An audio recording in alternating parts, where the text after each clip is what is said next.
Ebyokwenda bibadde gulugulu ku kkooti ewozesa abakEnuzi mu Kampala nga yaliko Minisita omubeezi avunaanyizibwa ku byobulamu MUKULA agenda okusalirwa omusango. MUKULA nga ye mubaka w'ekibuga ky'e Soroti atuuse ku kkooti eno ku ssaawa nga 8:30 era nga abadde awerekeddwako mukyalo ekalize MUKULA era nga babadde basanyufu nnyo nga tebamanyi kigenda kuddirira.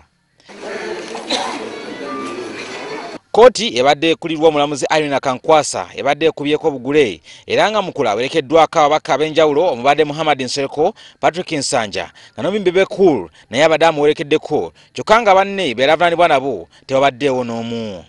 Omulamuzi wa kkooti ewozesa abakEnuzi alina bw'abadde awa ensala ye ategeeza nga oludda oluwaabi bwe luleese obujulizi obumala obubatiza kkooti nti Capt MUKULA yabulankanya ensimbi z'abalwadde kweza ensimbi akawumbi akamu n'obukadde 600 ezaava mu Global Fund. Omulamuzi ayongedde n'ategeeza nti MUKULA yadda ku nsimbi z'abalwadde n'azikozesa ebibye n'olwekyo asaana kusibwa nga kino kyakuyambako okusomesa abakozi ba gavumenti abalala abagufudde omuze okudda ku nsimbi z'eggwanga ne bazikolamu ebyabwe.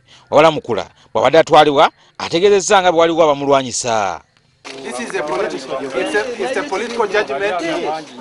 It's a political judgment, and we shall come out of it. Mandela was in prison for 27 years. We will come out. It is very clear.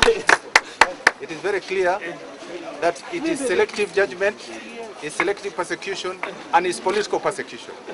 But I will go to Luzira, and others will pay for it. Okay.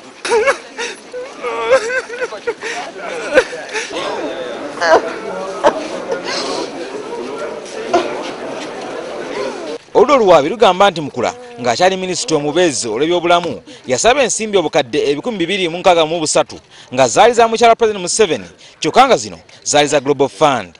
Kigambibwa nti ensimbi obukadde 210 yabuzza mu banka enkulu kyokka obukadde obulala 54 ezigambibwa okubanga zaatwalibwa mukyala President Museveni wamu n'omuwandiisi we tezaddayo. Puliida we Tebejjuka Atenya ategeezezza nga bagenda okujulira. Oluvannyuma MUKULA ateereddwa mu mmotoka z'ekitongole kya kkomera n'atwalibwa e Luzira. Moses Mukitale, WFS TV.